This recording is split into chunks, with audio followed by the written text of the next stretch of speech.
गुरुर्विष्णु गुरुर्देवो महेश्वरः गुरुः साक्षात् परब्रह्म तस्मै श्री गुरवे नमः।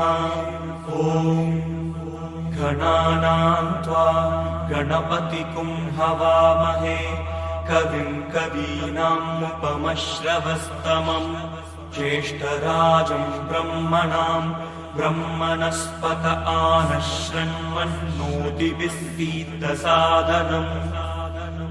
ॐ महागणाधिपतये नमः।